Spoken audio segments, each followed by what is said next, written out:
ये एक बहुत ही सुंदर और प्रेरणादायक कहानी है। एकता और बुद्धिमानी का ये संदेश वास्तव में प्रभावशाली है। आपकी इच्छा के अनुसार यहाँ वही कहानी फिर से दी गई है। शेर और जंगल की कहानी। बहुत समय पहले की बात है। एक विशाल और घना जंगल था। उस जंगल में ऊंचे ऊंचे पेड़, ठंडी नदियां और तरह तरह के जानवर रहते थे। उस जंगल का राजा था एक ताकतवर शेर जिसका नाम था सूर्य। सूर्य शेर बहुत शक्तिशाली था, लेकिन वो घमंडी नहीं था। वो हमेशा जंगल के नियमों का पालन करता और बाकी जानवरों की रक्षा करता था।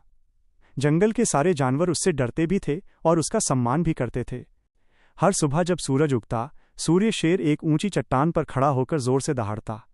उसकी दहाड़ पूरे जंगल में गूंजती और सभी जानवर समझ जाते कि जंगल का राजा जाग गया है। जंगल में परेशानी। एक दिन जंगल में एक नई समस्या पैदा हो गई। कुछ शिकारी जंगल में आने लगे। वे पेड़ों को काटते, जाल बिछाते और जानवरों को पकड़ने की कोशिश करते। खरगोश, हिरण, बंदर और पक्षी बहुत डर गए। वे सब मिलकर शेर सूर्य के पास पहुंचे। छोटा खरगोश कांपती आवाज में बोला, महाराज, शिकारी हमारे जंगल को नष्ट कर रहे हैं। अगर ऐसा चलता रहा तो हम सब खत्म हो जाएंगे। शेर सूर्य ने गंभीर होकर सबकी बात सुनी। उसने कहा, यह जंगल हमारा घर है। जब तक मैं जिंदा हूं, कोई इसे नुकसान नहीं पहुंचा सकता। शेर की योजना। सूर्य शेर बहुत बुद्धिमान था। उसने पूरे जंगल के जानवरों को इकट्ठा किया और एक योजना बनाई। बंदरों को पेड़ों पर निगरानी रखने का काम दिया गया। पक्षियों को आसमान से खबर लाने की जिम्मेदारी मिली। हाथियों को जंगल के रास्तों पर पहरा देने को कहा गया। सब जानवर एक साथ मिलकर काम करने लगे।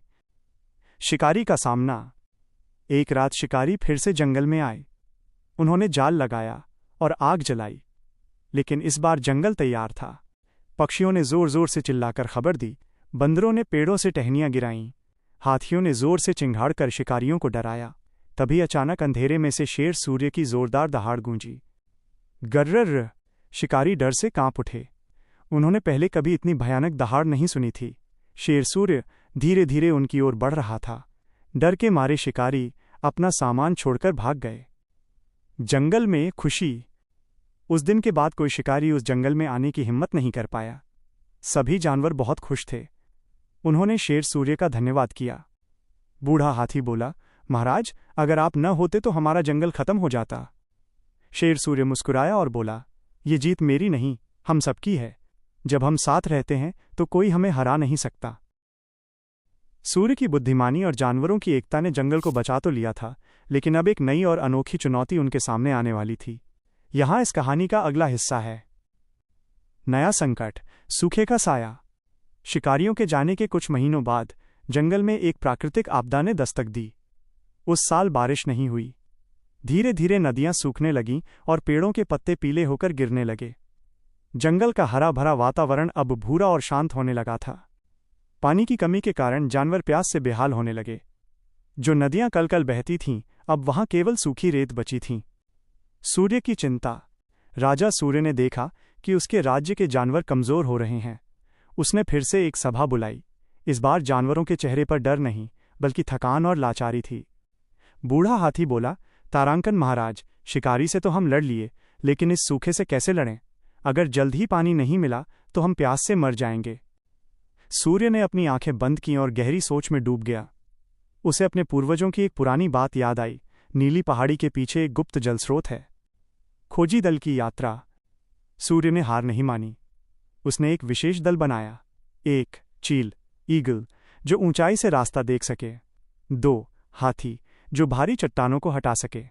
3 लोमड़ी, जो अपनी चतुराई से गुफाओं के अंदर का रास्ता खोज सके। सूर्य खुद इस दल का नेतृत्व करने लगा। वे तपती धूप में नीली पहाड़ी की ओर चल पड़े। रास्ते में कई बाधाएं आईं, लेकिन सूर्य ने सबका उत्साह बनाए रखा। गुफा का रहस्य। पहाड़ी के पास पहुंचकर लोमड़ी ने एक बड़ी गुफा खोजी, जिसका मुंह एक विशाल पत्थर से बंद था।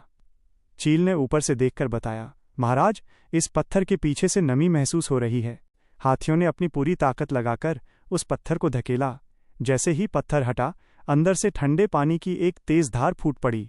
ये एक प्राचीन भूमिगत झरना था जो सदियों से बंद था। एकता की दूसरी जीत। पानी को देखकर सभी जानवर खुशी से झूम उठे। सूर्य ने आदेश दिया कि हाथियों की मदद से एक लंबी नहर बनाई जाए, जो उस झरने के पानी को जंगल के बीचों बीच बने सूखे तालाब तक ले जा सके। दिन रात की मेहनत के बाद पानी जंगल के केंद्र तक पहुंच गया।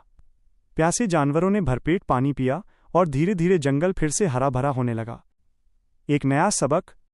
जब सब कुछ ठीक हो गया तो सूर्य ने चट्टान पर खड़े होकर दहाड़ लगाई और कहा, याद रखो, मुसीबत चाहे इंसान की बनाई हो या कुदरत की, अगर हमारे पास साहस और सही योजना है तो हम हर मुश्किल से बाहर निकल सकते हैं। अब उस जंगल में न केवल एकता थी बल्कि एक दूसरे पर अटूट विश्वास भी था। सूर्य की ख्याति दूर दराज के जंगलों तक फैल गई कि वो न केवल एक योद्धा है बल्कि एक सच्चा रक्षक भी है। जंगल अब पहले से कहीं अधिक समृद्ध और सुरक्षित था, लेकिन सूर्य शेर जानता था कि एक राजा का असली कर्तव्य केवल संकट के समय रक्षा करना नहीं बल्कि भविष्य के लिए एक पीढ़ी तैयार करना भी है। यहाँ इस कहानी का अंतिम हिस्सा है। अंतिम अध्याय, सूर्य का उत्तराधिकारी और जंगल का स्वर्ण युग। समय बीतता गया। सूर्य शेर अब बूढ़ा होने लगा था। उसकी सुनहरी अयाल अब सफ़ेद पड़ने लगी थी और उसकी दहाड़ में पहले जैसी गूंज तो थी, पर शरीर में वो फुर्ती नहीं रही। पूरे जंगल के जानवरों के मन में एक ही सवाल था, सूर्य के बाद हमारा क्या होगा? एक नई परीक्षा। एक दिन पड़ोसी जंगल का एक क्रूर और लालची शेर, जिसका नाम काल था, सूर्य के राज्य की सीमा पर आ पहुंचा। काल ने सुना था कि सूर्य बूढ़ा हो गया है और अब वो आसानी से इस उपजाऊ जंगल पर कब्जा कर सकता है। काल ने सीमा पर आकर गर्जना की, सूर्य, बाहर आओ, अब ये जंगल मेरा है। या तो मुझसे लड़ो या अपनी प्रजा को मेरे हवाले कर दो। सूर्य की अंतिम सीख। सूर्य गुफा से बाहर आया, लेकिन वो अकेला नहीं था। उसके पीछे हाथियों का झुंड, पेड़ों पर हजारों बंदर और आसमान में सैकड़ों पक्षी तैनात थे। सूर्य ने शांति से कहा, काल, तुम इस जंगल को केवल एक जमीन का टुकड़ा समझते हो, लेकिन ये एक परिवार है। यहाँ का राजा मैं नहीं, यहाँ के नियम और एकता है। काल ने उपहास किया और सूर्य पर हमला करने के लिए झपटा, लेकिन इससे पहले कि वो सूर्य तक पहुंचता, बंदरों ने उस पर पत्थरों की बौछार कर दी।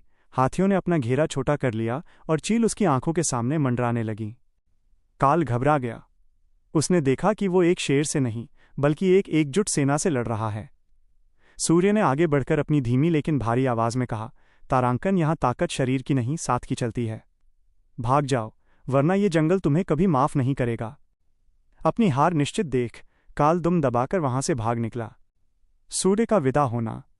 उस शाम सूरज ढलते समय सूर्य शेर अपनी पसंदीदा ऊंची चट्टान पर बैठा। उसने अपने पास एक युवा और बहादुर शेर आर्य को बुलाया, जिसे उसने खुद प्रशिक्षित किया था। सूर्य ने आर्य से कहा, बेटा, याद रखना, एक राजा का मुकुट उसकी ताकत में नहीं, उसकी प्रजा के प्रति प्रेम में होता है। जिस दिन तुम खुद को जंगल से बड़ा समझने लगोगे, उसी दिन तुम्हारा पतन शुरू हो जाएगा। अगली सुबह जब सूरज उगा तो चट्टान पर सूर्य शेर नहीं था। वो शांति से अपनी गहरी नींद में सो चुका था। पूरा जंगल शोक में डूब गया, लेकिन किसी के मन में डर नहीं था। सुखद अंत। आर्य अब नया राजा था। उसने सूर्य के बनाए नियमों का पालन किया। जंगल में अब भी पक्षी खबर लाते थे, बंदर निगरानी करते थे और हाथी पहरा देते थे। सूर्य की सिखाई एकता की वो मशाल अब बुझने वाली नहीं थी। आज भी जब उस जंगल में हवा चलती है तो ऐसा लगता है जैसे पेड़ों की सरसराहट में सूर्य शेर की वो बात गूंज रही हो, जहां एकता है वहां ईश्वर है और जहां साहस है वहां जीत है।